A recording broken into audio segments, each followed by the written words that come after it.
Football প্রেমীরা তৈরি তো? আজ বিকেল 4:30 টোকিওর মাঠে মুখোমুখি হচ্ছে দুই পরাশক্তি, ব্রাজিল বনাম জাপান। এশিয়া সফরে দ্বিতীয় ম্যাচে নামছে সেলেসাওরা, আর ফুটবল ভক্তদের উত্তেজনা এখন তুঙ্গে। গত ম্যাচে দক্ষিণ কোরিয়াকে হারিয়ে ব্রাজিল দেখিয়েছে তাদের আসল রূপ। রদ্রিগো, ভিনিসিয়াস জুনিয়র আর নবাগত তারকাদের নিয়ে ব্রাজিল দলটা যেন পুরো ছন্দে ফিরে এসেছে।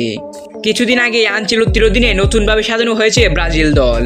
বিশ্বকাপ বাছাইয়ের 4 ম্যাচে তাদের পারফরম্যান্স হলো 2টি ম্যাচ জয় পেয়েছে, 1টি ড্র আর 1টি হার। তবু কোরিয়ার বিপক্ষের ম্যাচে দেখা গেছে একদম নতুন এক ব্রাজিল। রদ্রিগো করেছেন জোড়া গোল, ভিনিসিয়াসের পা থেকেও এসেছে দুর্দান্ত এক গোল। পুরো ম্যাচ জুড়ে মাঠে ছিল ব্রাজিলিয়ান জাদু। আনচেলত্তি ম্যাচ শেষে বলেছেন, আমাদের খেলোয়াড়দের ব্যক্তিগত দক্ষতা অসাধারণ, তবে ফুটবল শুধু সুন্দর খেলা নয়, দলীয় সমন্বয় আর মুভমেন্টই আসল।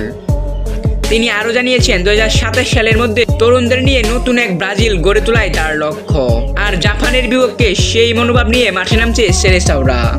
তরুণদের পরীক্ষা, নতুন কৌশল আর গোলের বন্যা, সবকিছু নিয়েই আজ টোকিওর মাঠে ব্রাজিলের আগুন জ্বালানো ফুটবল দেখার অপেক্ষায় সমর্থকেরা। তাহলে প্রশ্ন হচ্ছে, ম্যাচটা দেখবেন কিভাবে? খুব সহজ, গুগল বা ক্রোম ব্রাউজারে সার্চ দিন Brazil versus Japan live match, অথবা ইয়ালা লিখে সার্চ করুন। যে সাইটটি প্রথমে আসবে সেখানে ক্লিক করলেই পাবেন লাইভ স্ট্রিম। ফেসবুকেও সার্চ দিন Brazil versus Japan live. Match চলাকালীন সময়ে সেখানে সরাসরি লাইভ দেখতে পাবেন।